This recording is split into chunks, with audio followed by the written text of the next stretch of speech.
pratique faire du yoga? Ouais.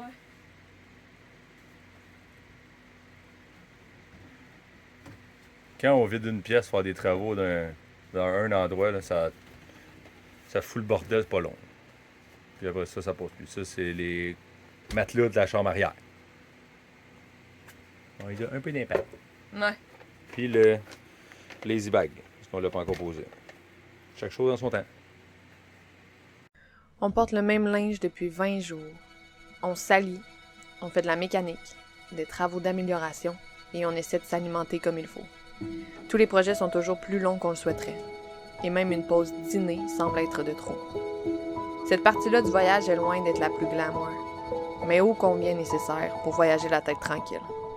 C'est important pour nous de partager chacune des facettes de ce que ça importe d'avoir un voilier et de voyager avec lui. Ça demande pas mal d'amour, mais cet amour-là devient réciproque au bout d'un moment.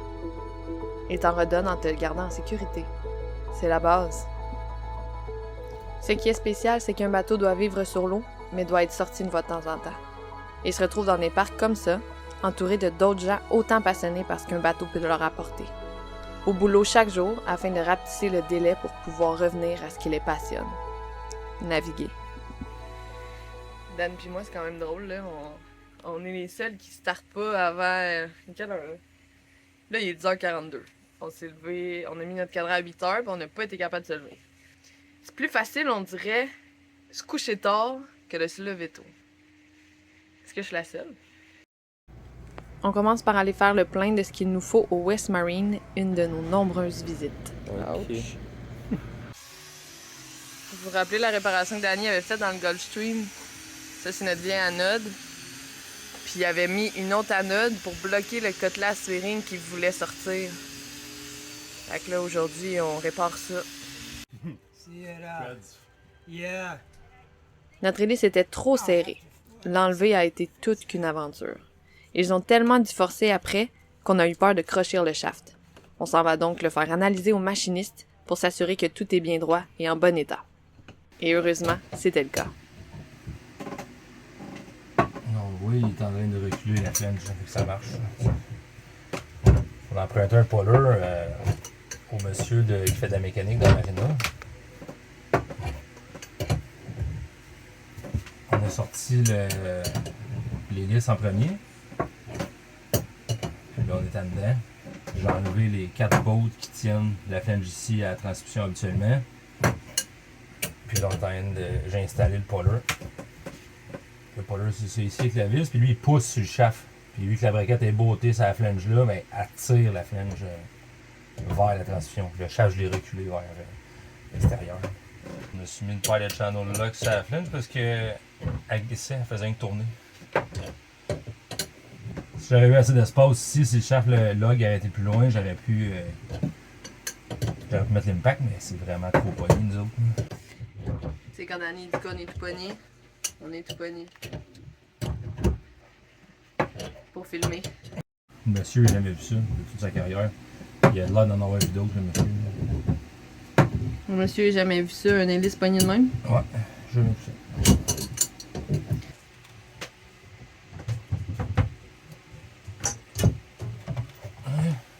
Yeah!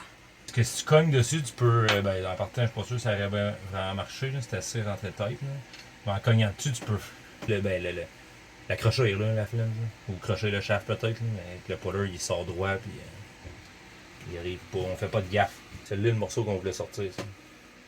Puis le shaft, ben, il slide. Là. Ça, c'est notre seal. Gripless Shaft Seal de Volvo. Donc, on va en commander un nouveau. Puis on va envoyer le shaft au machine shop, faire sûr qu'il est encore en bon état, vu qu'il a frotté un peu dans la braquette du cutlass bearing. Puis quand on va revenir du machine shop avec ça, on va savoir si c'est bon ou si on s'en commande un nouveau. L'hélice, elle semble bon. Le monsieur de la marina ici, le mécanique, il a l'air de dire qu'elle est en parfait état. Fait qu'on va remettre cette hélice-là. Un nouveau seal, un nouveau cutlass bearing, le shaft en ordre. On réinstalle ça, puis on sait que ça va être parfait. Puis je vais réaligner encore les supports moteurs quand le bateau va être dans l'eau avec le monsieur de la mécanique ici. Faire sûr que le moteur est parfaitement aligné. Je l'avais fait l'année passée. Je l'ai repris avec Alex. mais c'est quand même pas notre métier depuis 40 ans. Donc, lui, il va nous le faire, ça coche, on va être sûr qu'on va partir en bonne condition. La mécanique en bonne condition.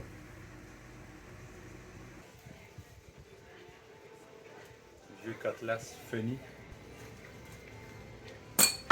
Bye!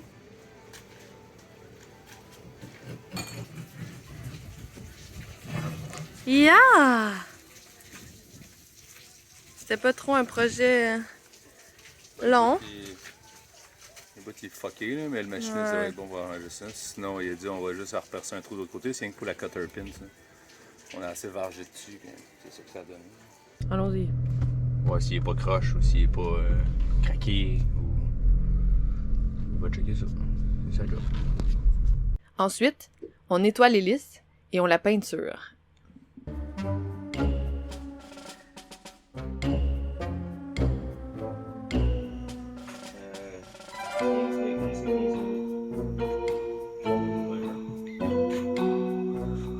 On a mis un fil à pêche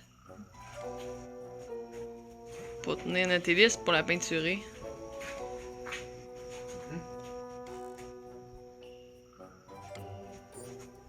Du Interzinc. On avait installé le Cutlass Bearing avec un mécanicien ici, mais ça me fatiguait un peu parce que les petits Allen key, les certicroux, ils étaient pas rentrés bien creux dedans. Puis l'année passée, le Cutlass, on vous l'avait montré dans l'eau, le Cutlass, il avait sorti, il était rendu ici. Dans l'eau, j'ai réussi à la rentrer à peu près à 80%. C'était pas parfait. Heureusement, ça n'avait pas endommagé le shaft, ça n'avait pas endommagé la braquette ici, la strut. Mais ça me fatiguait parce que quand on l'a réinstallé, il sortait beaucoup. Puis le mécano, il trouvait ça correct. Mais là, il y a un monsieur qui passe, puis on sait qu'il est bien connaissant. On lui a demandé de regarder ça avec nous. Puis lui, il m'a conseillé, on a drillé, on a pris une mèche, puis on a percé un petit peu dedans. Puis après ça, on l'a réinstallé, il est un petit peu plus creux. Là, il y a une groove dans le Cutlass maintenant, fait que ça va l'empêcher de tourner, ça va l'empêcher de glisser. Puis on a mis du Loctite bleu pour que les vis tombent. Puis qu'on se ramasse encore. Pas de Cutlass Bearing. Il y a des gens avec plus d'expérience que nous qui peuvent nous venir en aide. Fait qu'on Nous, écoute, puis on fait notre propre idée avec ça, si c'est une bonne idée ou pas, puis ça, on trouvait que c'était pas pire. Ouais. Faut être très, très, très doux avec la mèche, faut pas passer au travail. Mais... Faut pas toucher au filet non plus qu'il y a dans le morceau ici. Là. Si tu scrapes les filets, t'es dans le pétrin pour faire les filets puis grossir le certicroux. On veut pas ça. Faut y aller doucement, là. Faut partir en peur, mais il y a des trucs qui valent la peine d'être écoutés des fois. Ben, quand tu vois que ça fait plusieurs années qu'il en fait. Interzinc. Underwater Metal Protector. Un autre truc qu'on a eu. Ouais. De mettre notre chape avec ça. Avec les pales de l'hélice.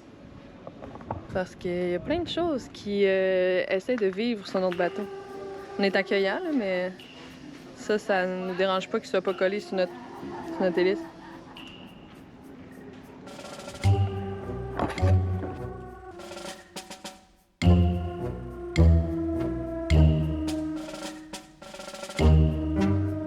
On vient de recevoir une de nos dernières commandes. Finaliser le changement des hausses du moteur, puis le sensor à température sur le moteur. Si ça chauffe, ça va donner un signal, puis ça va biper en arrière, on va le savoir. On va être sûr de ne pas saisir notre moteur. Vous pouvez voir la hausse, il y a un vieux bout, puis il y a un lion. Et on voulait pas s'apporter des problèmes, fait qu'on a décidé de la changer à partir de la tank à eau chaude aller jusqu'au moteur. Comme ça, ben, pas de vieille hausse, pas d'union, pas de problème. Une corde après qu'on a fait passer le nouveau tuyau. Parce qu'il passe en dessous, entre deux coques, entre deux morceaux de fibre, puis on peut pas avoir accès. Même à un plancher, on n'a pas accès.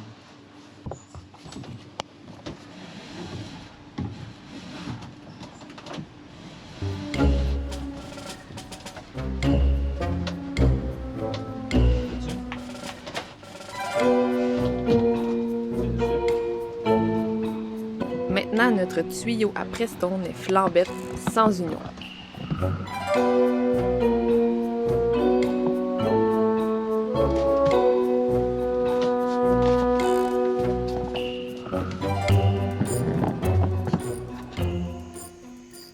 après une saison dans l'eau salée, on s'est dit que ça ferait du bien à notre heat exchanger, à l'échangeur de chaleur. L'eau salée, elle passe par lui, elle refroidit le Preston. Le Preston, lui, a un circuit fermé qui refroidit le moteur. Fait qu'il y a des burnicles, il y a des cochonneries qui peuvent se ramasser là-dedans. Puis on a acheté du stuff qu'ils vendent au West Marine, un peu partout dans des magasins de bateaux.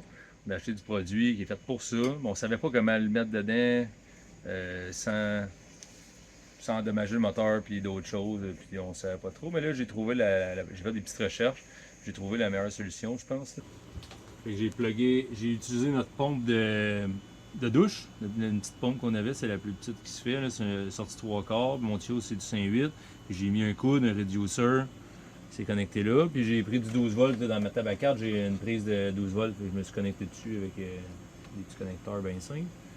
Puis j'étais allé, celle qui rentre au heat exchanger, c'est là aussi, fait qu'elle la pousse, elle rentre dedans le heat exchanger en avant, puis elle ressort en arrière dans le coude. Elle passe dans une loupe habituellement, puis elle s'en va dans le coude humide, dans l'exhaust. Après ça retombe dans l'exhaust, toute l'eau salée repasse par le. Fait que le seul circuit qui passe d'eau salée dans le moteur, c'est là-dedans, dans le heat exchanger. Et après ça, ici, dessus, c'est du Preston. Là.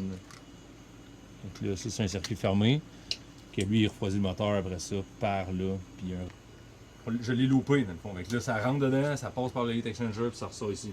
Je l'ai laissé éteint pendant 7 heures. Je l'ai laissé virer en continu de même à peu près 1 heure. Je l'ai laissé stagnant pendant 1 heure, puis le laisser travailler. Mais finalement, la pression est bonne.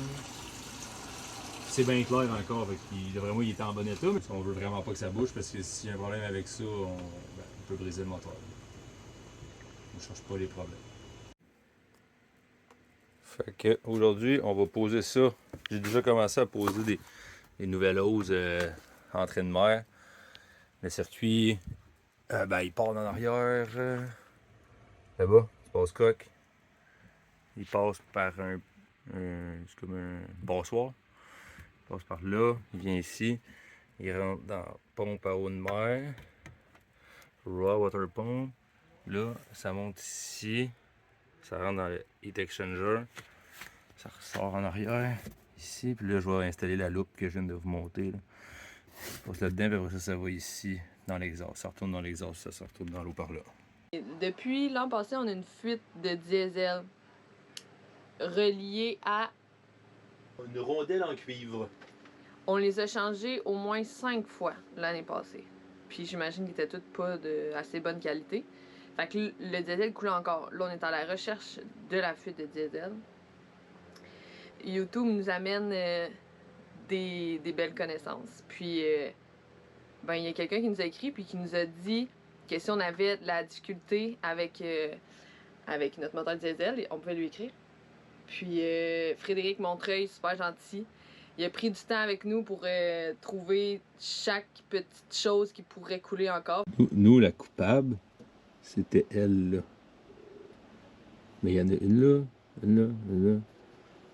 2 ici, puis 2 de là-bas à l'extrémité aussi. Ça en fait plusieurs. Il y a un seal ici entre les deux aussi. Un petit O-ring. Puis il avait tout été fait, mais ça coule encore. Finalement, c'est la qualité.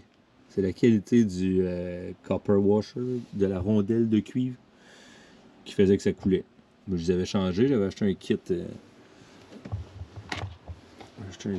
Chez Napa. La morale de l'histoire, ne pas négliger la qualité des copper washers. Ah, je pique. Ça frotte, ça frotte? Oui, ça vient beau! C'est encourageant. C'est le dernier morceau. Le dernier morceau le plus sale. Ouais. Il est dégueulasse. Oui, on avait le dinghy par-dessus les coutilles en avant. Fait que l'eau, elle pouvait pas rentrer là. On avait une petite infiltration l'année passée. On gérait ça quand on était là. Quand on est parti, on a mis le dinghy. J'avais fait une job de... pas chic là, pour essayer de patcher ça tranquillement. Pas tranquillement. Pour essayer de patcher ça. Puis l'eau rentre pas. Finalement, c'était pas parfait. Mais là, cet été, j'ai fait faire une nouvelle fenêtre, là, un nouveau plexiglas pour mettre là. Donc, on va installer ça.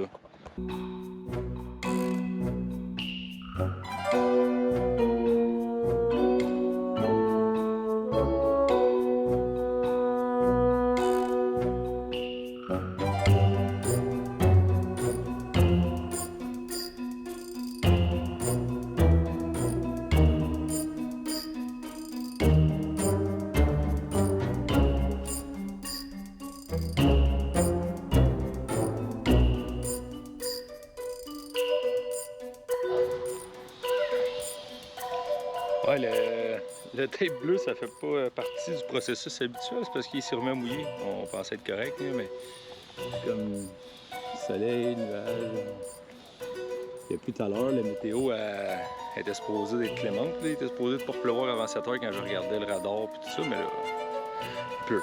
On va être temporaire et on va attendre que ça passe. J'ai fini de nettoyer ça, ça coche. Il me restait à passer l'acétone, puis installer ça, puis mettre du poids dessus pour être sûr que ça colle. Merci à France Mort du cadeau. J'ai amené les dimensions exactes. J'avais un vieux, pareil comme ça, que j'ai trouvé l'hiver passé. J'ai amené, puis il me l'a coupé exactement à la bonne dimension. Un conseil que je peux vous donner, moi j'ai oublié, là, sur la partie, écoutez, il y avait le tape, mais sur la partie cadrage, j'aurais dû me mettre un tape, un petit tape à peinture, là, bleu ou vert. Fait que tu peux tirer ton joint, le licher, puis après ça, tu enlèves le tape. Puis quand tu enlèves ça, ou la partie ici, si ça aurait été tapé, bien, ça aurait été parfait, mais là, on le voit un petit peu ici, mais c'est bien beau de même pareil.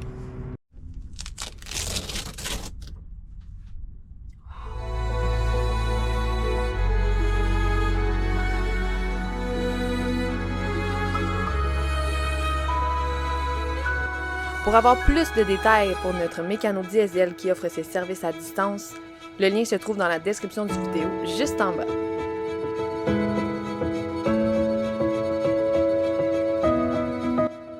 N'oubliez pas de vous abonner à notre chaîne si ce n'est pas déjà fait et d'aimer notre vidéo pour nous encourager gratuitement. Un petit geste pour un gros impact. À la semaine prochaine les chums!